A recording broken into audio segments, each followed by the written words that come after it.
أفحسبتم أنما خلقناكم عبثا وأنكم إلينا لا ترجعون فتعالى الله الملك الحق لا إله إلا هو رب العرش الكريم ومن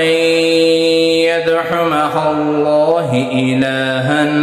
آخر لا برهان له به فإنما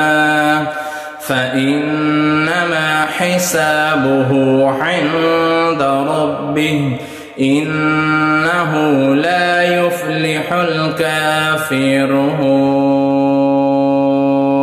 وقل رب اغفر وارحم وأنت خير الراحمين